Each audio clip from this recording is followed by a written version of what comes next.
My daughter-in-law walked into my kitchen with her usual bright smile, carrying 2 steaming cups of coffee like she was delivering the crown jewels. "I made you something special today, Eleanor," Patricia said, extending one of the cups toward me with that sweet tone that always reminded me of artificial sweetener, cloying and probably bad for you. The coffee smelled wrong. Not bad exactly, but sharp and chemical. Something. Call it professional instinct or just plain paranoia. But when you've spent 3 decades putting criminals behind bars, you develop a nose for when something's off. When Patricia turned to grab cream from the refrigerator, moving with just a little too much casual deliberation, I quickly switched our cups. Thank God they were identical white mugs, because subtlety has never been my strong suit. If you're watching this, subscribe and let me know where you're watching from.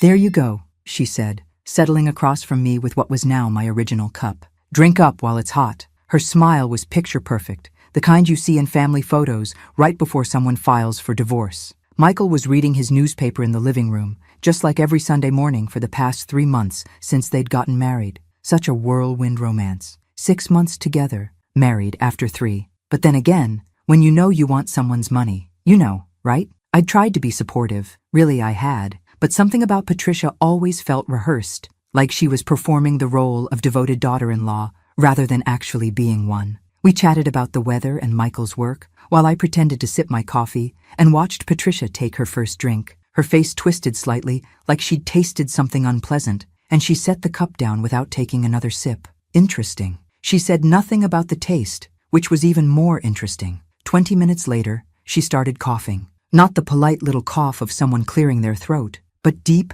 violent spasms that looked genuinely distressing. "Something's wrong," she gasped, grabbing the table's edge as the coughing grew worse. Her face was flushing red, and I could see panic creeping into her eyes. Real panic, which was curious, considering she'd been the one to brew this particular blend. "Michael!" I called toward the living room, though part of me was genuinely fascinated by this unexpected turn of events. "Michael, come here!" My son rushed into the kitchen, just as Patricia doubled over, struggling to breathe between coughing fits. "Take me to the hospital," she wheezed, clutching his arm. "Please, something's very wrong." As we rushed to the car, Patricia leaning heavily on Michael, while making appropriately distressed noises, one thought kept repeating in my mind: that coffee had been meant for me, which meant my loving daughter-in-law had just poisoned herself with her own murder weapon. How delightfully ironic. The emergency room was pure chaos, which seemed fitting for the situation. Patricia's condition had deteriorated during the car ride. More violent coughing, difficulty breathing, and an angry rash spreading across her neck like some kind of medieval plague. The medical team worked with impressive efficiency, hooking her up to monitors and asking questions none of us could answer without admitting to attempted murder. While Patricia was being examined and making quite the production of her suffering, Michael turned to me with worried eyes. "Mom, I'm going to my house to get her personal things. Pajamas, toothbrush. You know how hospitals are." "Of course, sweetheart," I said, patting his arm. How thoughtful of him to think of comfort items while his wife was potentially dying from mysterious poisoning. Such a caring husband. I settled into the waiting room, watching nurses hurry past and trying to process what had just happened. The magazines were all at least 2 years old, which gave me plenty of time to contemplate the fascinating turn my quiet Sunday had taken. 1 to 2 hours later, Michael returned with Patricia's overnight bag, looking appropriately exhausted and concerned. Almost immediately after his return,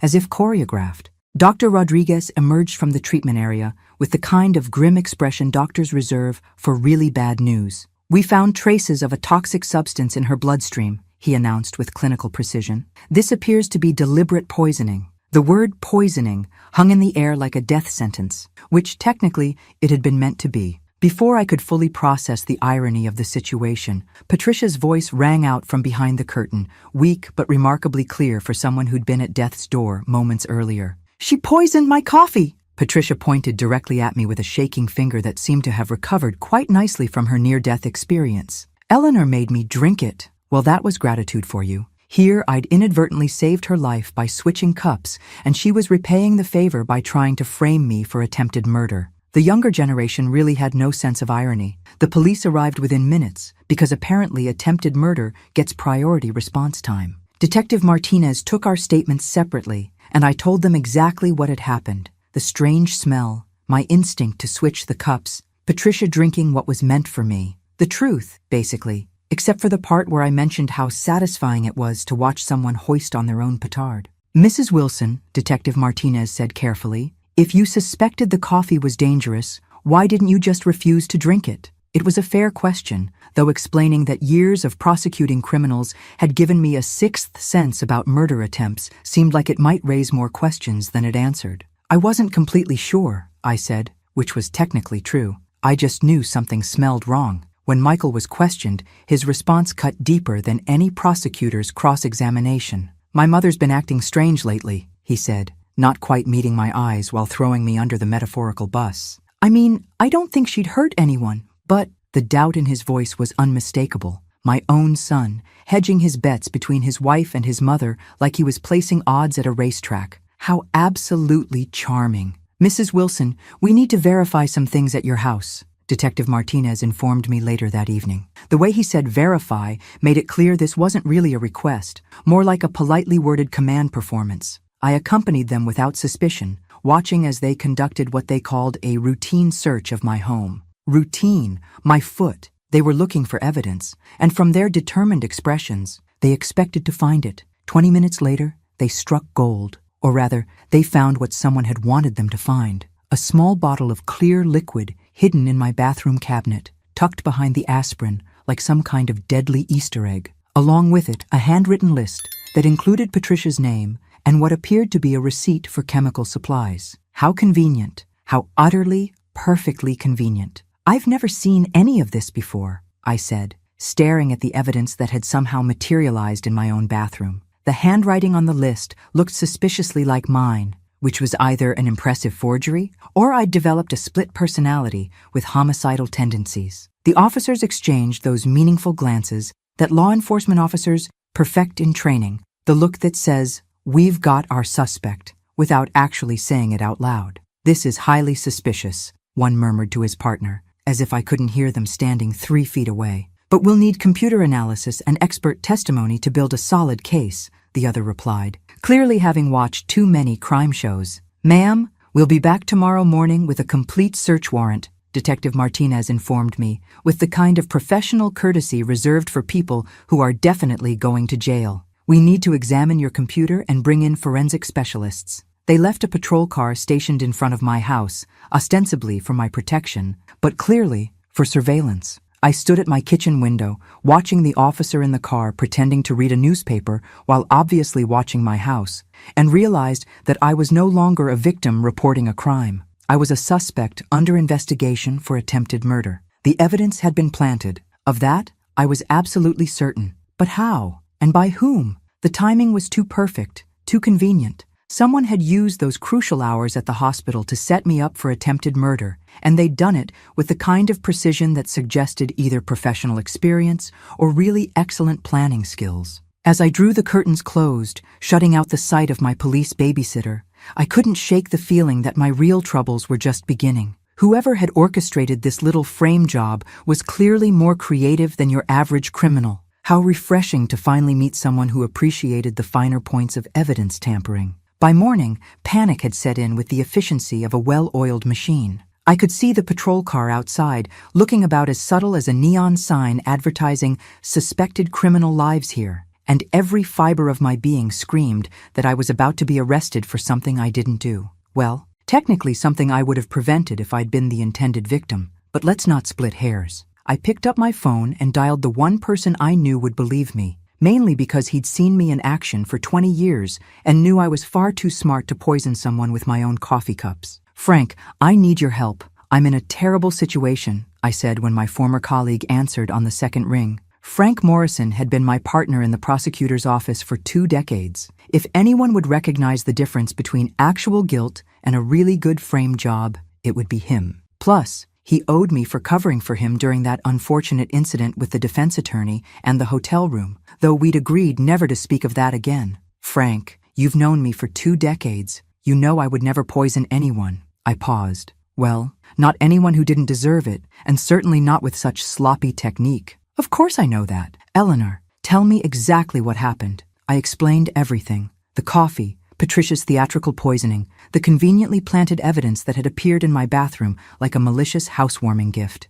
They think I tried to murder my daughter-in-law. There's a police car watching my house like I'm some kind of criminal mastermind. Frank listened without interruption, which was one of his better qualities, then said he'd make some calls and get back to me. 20 minutes later, my phone rang again with the kind of urgency that suggested bad news. Eleanor, I just confirmed it through my contacts. They're issuing an arrest warrant first thing tomorrow morning. You need to get out of there now. How? There are police officers in front of my house playing the world's most obvious stakeout. Go out the back. Come to my city. You know my address. We'll figure this out together. Decades in law had taught me exactly how fugitives evade capture, which was knowledge I never thought I'd need to apply personally. Life has such an amusing sense of irony. I grabbed essential documents and what cash I had on hand, then slipped out through my back garden while the officers continued their surveillance of my front door. I drove to a train station 2 towns over, abandoned my car in long-term parking like some kind of suburban spy,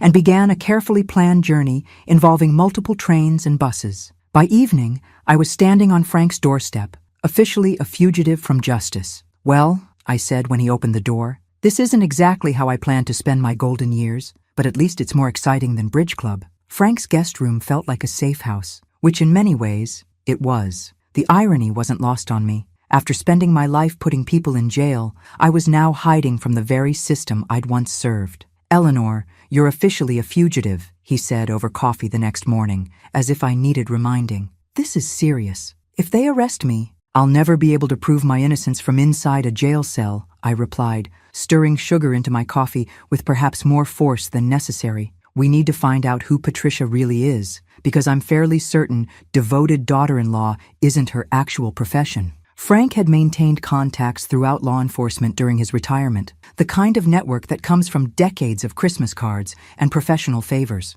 While I couldn't show my face anywhere without risking arrest, he could make discreet inquiries without raising red flags or awkward questions about harboring fugitives. Let's start with basic background verification, Frank suggested, pulling out his laptop. Something about this whole situation feels orchestrated, like someone's been planning this for months. We spent the morning mapping out what we knew. Patricia had appeared in Michael's life 6 months ago, like some kind of romantic gift from the universe. They'd married within 3 months. And now someone had tried to poison me using her as the unwitting weapon. The timing was either remarkably coincidental or remarkably planned, and in my experience, criminals rarely relied on coincidence. Frank began making calls to contacts in various police departments, carefully framing his inquiries as routine consultation work. Meanwhile, I tried to piece together everything I knew about my daughter-in-law, which was surprisingly little for someone who'd been eating Sunday dinner at my table for 3 months. She claimed to be a nurse, but I'd never seen evidence of her work schedule or heard her mention colleagues. She said she was from California, but her accent had subtle inconsistencies that I'd dismissed as regional variation. Small details that I'd overlooked as unimportant now seemed potentially significant, like pieces of a puzzle I'd been too polite to assemble. Eleanor, Frank said after his 3rd phone call, I'm going to run Patricia's name and details through some databases. If she's not who she claims to be, we'll find out. As we began our investigation, I couldn't help but think that somewhere out there, the real perpetrator was probably watching the news coverage of my case and congratulating themselves on executing the perfect crime. The kind of smugness that comes from successfully framing an innocent person must be particularly satisfying. Well, almost perfect. They'd underestimated one crucial factor. I was a prosecutor, not a victim, and I knew exactly how to dismantle a criminal conspiracy. Time to remind them why that distinction mattered. Frank's investigation yielded results faster than we'd expected, and they were more disturbing than even my cynical prosecutor's mind could have imagined. Apparently, my intuition about Patricia had been spot on, though I would have preferred to be wrong about having a serial killer in the family. Eleanor, your daughter-in-law doesn't exist, Frank announced, spreading documents across his kitchen table like he was laying out evidence for a grand jury. At least not as Patricia Peterson, but I found her operating under the name Victoria Blackwood in Phoenix, Arizona. The photographs were unmistakable. Same face, same practiced smile, same dead eyes that I'd mistaken for serenity. Victoria had been married to Harold Blackwood, a 72-year-old widower with substantial assets who'd probably thought he'd won the romantic lottery. Harold had died 8 months after their wedding, officially from complications related to food poisoning. How charmingly consistent. "There's more," Frank continued, pulling out another file with the enthusiasm of someone who'd struck investigative gold. "I found a second identity. Sarah Mills in Denver, Colorado. She was married to Robert Mills, 68, who died of sudden cardiac arrest 4 months after their wedding. The pattern was crystal clear. Patricia was a serial killer who specialized in marrying wealthy older men, then inheriting their money after conveniently timed deaths. She'd turned matrimonial murder into a business model, which was almost impressive in its efficiency. "Frank, something's bothering me about the timing," I said, studying the evidence and feeling that familiar prosecutor's itch that meant I was missing something important. "How did she manage to plant evidence in my house so quickly? She was in the hospital being treated for poisoning." "That's been nagging at me too," Frank admitted, leaning back in his chair. "Patricia was unconscious for most of that time, and even if she wasn't, she was under constant medical supervision. Someone else had to help her. But who would have access to my house during those exact hours?" Even as I asked the question, I felt a cold dread settling in my stomach. Frank looked at me carefully, like a doctor preparing to deliver a terminal diagnosis.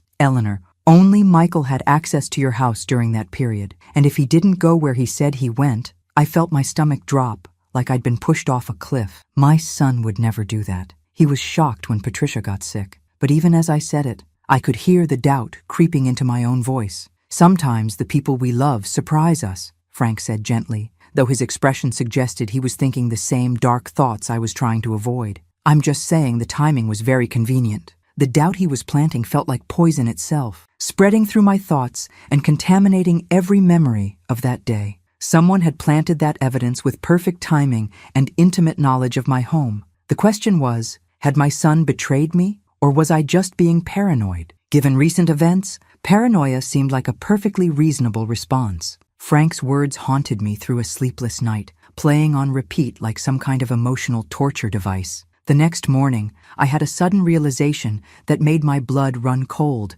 and reminded me why I'd been a decent prosecutor. I noticed details that other people missed. "Frank, I just remembered something that might be important. A few days ago, I installed a security camera by my front door because of break-ins in the neighborhood. You have video footage of that day?" Frank's eyebrows shot up like he'd just realized we might have struck evidentiary gold. "With everything that's happened, I completely forgot about it." I grabbed my phone, pulling up the security app with the kind of desperate hope usually reserved for lottery tickets. If Michael really went to his own house like he said, the camera won't show anything. But if he came to mine, my hands shook as I scrolled through the footage from the day we were at the hospital. Frank watched over my shoulder as I found the relevant time period, both of us holding our breath like we were defusing a bomb. There it was, clear as day and twice as damning. Michael's car pulling into my driveway at exactly the time he'd claimed to be at his own house. Michael walking to my front door with keys in his hand, moving with the kind of purposeful determination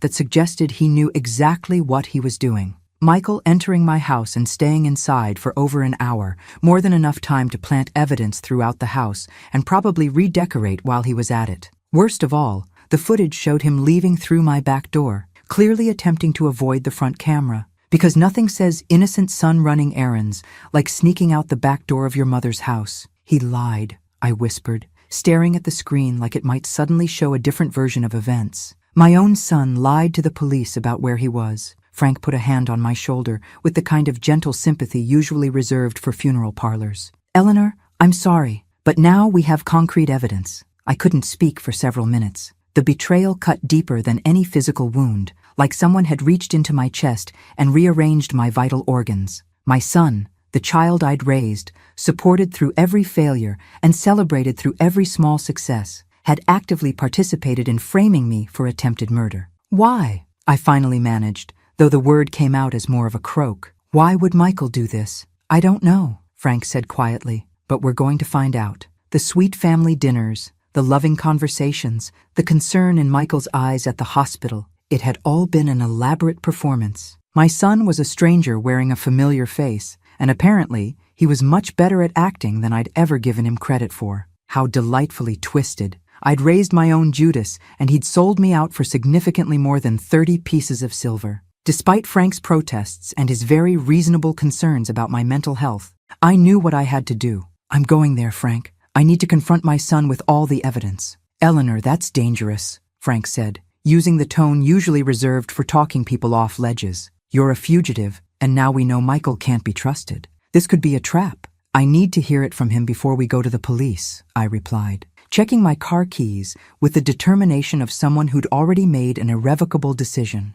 I need to understand why my own son thought murdering his mother was a reasonable weekend activity. I drove to Michael's house that evening, my heart pounding with a mixture of anger and heartbreak that felt like emotional whiplash. When I arrived, I could see lights on and hear voices inside, multiple voices, which meant Patricia was there too. Perfect. Nothing like a family reunion to really bring out everyone's true colors. I crept around to the side window and crouched down to listen, feeling like some kind of suburban spy. What I heard confirmed my worst fears and shattered what remained of my faith in both my parenting skills and my son's moral compass. Michael, stop feeling guilty about this. Patricia's voice was cold and calculating, like she was discussing weekend plans rather than attempted murder. Remember what we're doing this for. $7 million and a completely new life. I know, but seeing my mother like this, running from the police. Michael's voice was weak and conflicted, though not nearly conflicted enough for someone who'd just framed his mother for attempted murder.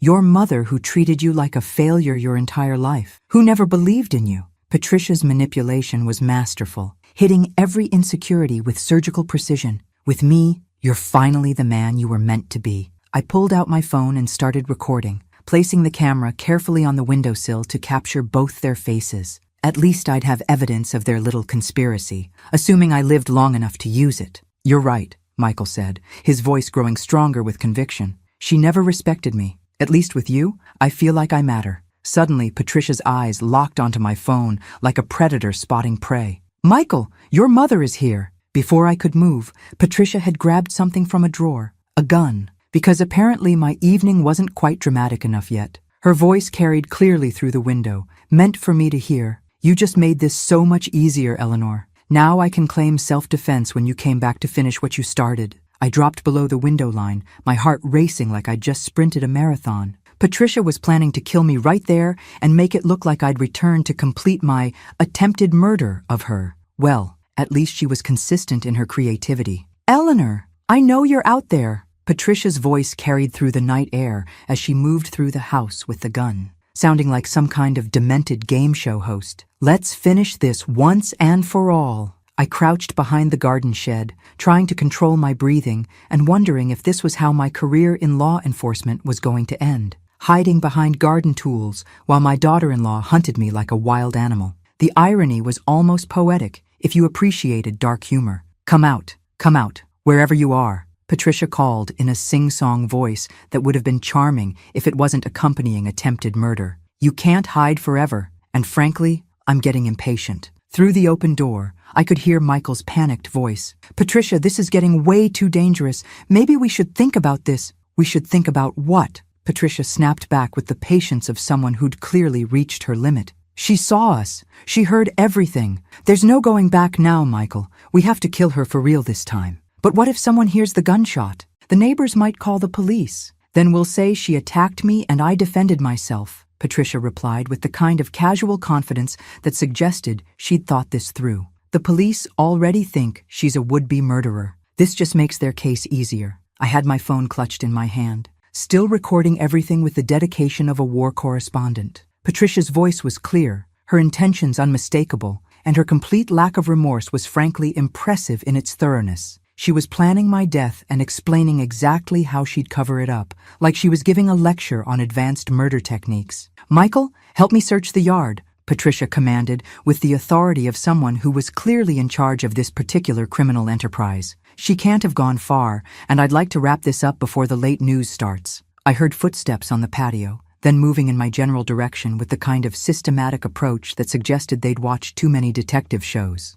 My only chance was to stay low and hope they'd search the other side of the yard first, giving me time to plan my escape. This is completely insane, Michael muttered, but I could hear him following Patricia's orders anyway, because apparently attempted matricide was where he drew the line at independent thinking. Insane is letting a 70-year-old woman ruin our perfect plan, Patricia replied coldly. We've come too far to let her destroy everything now. Besides, Think of it as early inheritance. As they moved to the far corner of the yard, I saw my opportunity. Staying low and moving with the kind of stealth I'd never needed before, I crept toward the gate and slipped out into the alley behind the house. I ran to my car with more speed than I'd shown since high school track, hands shaking as I started the engine. I had everything I needed now. Video evidence of Michael planting evidence, audio recordings of their conspiracy, and Patricia's direct threats to kill me. Time to end this nightmare once and for all, assuming I could survive long enough to see justice served.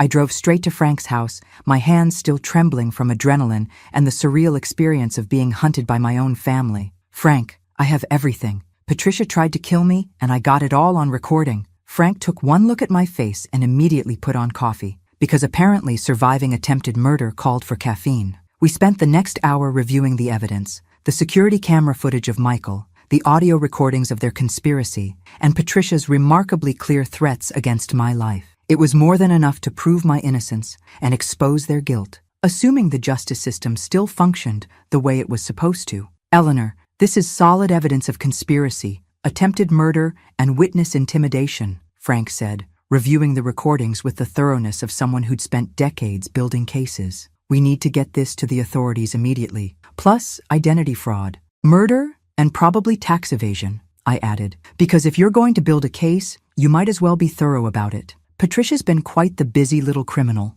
We drove to the state police headquarters, where Frank's contacts ensured we got an immediate hearing with detectives instead of sitting in waiting rooms until next Tuesday. I surrendered myself while simultaneously presenting all the evidence we'd gathered, which was probably the most dramatic entrance that building had seen in years. "Mrs. Wilson," Detective Captain Rodriguez said, after reviewing everything with the kind of focused attention usually reserved for lottery numbers, "this completely changes the investigation. We're issuing arrest warrants for both Patricia Peterson and your son Michael immediately." "There's more you need to know," I said, showing them Frank's research on Patricia's previous identities and marriages. "She's a serial killer who's done this before. Multiple times, actually. She's very thorough." Within hours, police teams were dispatched to arrest both Patricia and Michael. I waited at the station, finally feeling like justice might prevail, assuming Patricia didn't have another escape plan tucked away somewhere. Given her track record, assuming anything seemed optimistic. The call came an hour later. "We have Michael in custody, but Patricia escaped." The house was empty, except for Michael, who was sitting in the living room like he was waiting for us. From wherever she was hiding, and knowing Patricia, she probably had multiple backup plans. She made one final play that demonstrated exactly why she'd been so successful at this whole serial killing business. She called the police tip line with a story designed to save herself and destroy Michael. "This is Patricia Peterson," she told the detective with the kind of tearful sincerity that would have won awards. "I want to report that everything was Michael Wilson's idea. He forced me to help him poison his mother. I have text messages proving he planned everything." Even facing arrest, Patricia was playing the game like a chess grandmaster, throwing Michael under the bus with the efficiency of someone who'd clearly thought this through. You had to admire her commitment to self-preservation. "She's lying," Michael screamed when they told him about Patricia's call, finally showing some emotion beyond guilty anxiety. "It was all her idea. She manipulated me into everything." But by then, Patricia had vanished into the wind, leaving Michael to face the consequences alone while she probably planned her next identity and victim. The manhunt for Patricia lasted 6 days, which was apparently longer than it takes to find most fugitives, but shorter than it takes to plan a decent wedding. Despite her head start and what I assumed were considerable resources, modern surveillance technology and her unfortunate habit of targeting predictable demographics caught up with her eventually. Police found her at a hotel 3 states away, already researching her next potential victim, another wealthy widower she'd met online, because apparently she had a type and wasn't shy about pursuing it. The man was probably thinking he'd won the romantic lottery, poor fool. Meanwhile, Michael sat in jail, abandoned by his partner in crime and facing the full weight of the law he'd helped circumvent. When Patricia was finally brought back in handcuffs, the reunion was not what either of them had planned for their criminal partnership. "You lying bitch," Michael screamed at Patricia as she was led past his cell, finally showing the kind of passion I'd hoped he might have demonstrated in defending his mother. "You promised we'd be together." Patricia looked at him with cold amusement, like she was observing an interesting but ultimately disappointing science experiment. Oh, Michael, you sweet, stupid man. Did you really think this was about love? The trial was a spectacular display of mutual destruction that would have been entertaining if it hadn't involved my own family. Patricia maintained her story that Michael had forced her participation through threats and manipulation, while Michael insisted Patricia had been the mastermind who'd seduced him into betraying his own mother. "Ladies and gentlemen of the jury," the prosecutor said with the kind of dramatic flair I'd once admired, "we have two criminals who conspired to murder an innocent woman, and now they can't even honor their criminal partnership." Patricia's past came back to haunt her in devastating detail. The families of Harold Blackwood and Robert Mills testified about their suspicions. Investigators presented evidence of her pattern of identity fraud, and the timeline of deaths following her marriages painted a clear picture of serial murder with impressive efficiency. "Mrs. Peterson," the judge said at sentencing, "you are a predator who has spent years targeting vulnerable people for their money. This court sentences you to life in prison without possibility of parole." Michael received 20 years for conspiracy and evidence tampering, a lighter sentence in exchange for his cooperation in revealing Patricia's methods, and probably his genuine remorse, though that was debatable. As I sat in the courtroom watching them both be led away in shackles, I felt a complex mixture of justice and sorrow. Patricia would spend the rest of her life in prison, which seemed appropriate for someone who'd made a career of murder. Michael would lose the best years of his remaining life paying for his betrayal, which was tragic but necessary. "The most fitting punishment," I told Frank afterward, "is that they'll spend their prison years knowing exactly how much they hate each other." I was free, vindicated, and alive, but the cost was the destruction of my family and the knowledge that my own son had been willing to watch me die for money. Sometimes the price of survival is everything you thought you were fighting to protect. But at least I'd gotten the last laugh, and really, isn't that what family is all about? Thanks for listening. Don't forget to subscribe and feel free to share your story in the comments. Your voice matters.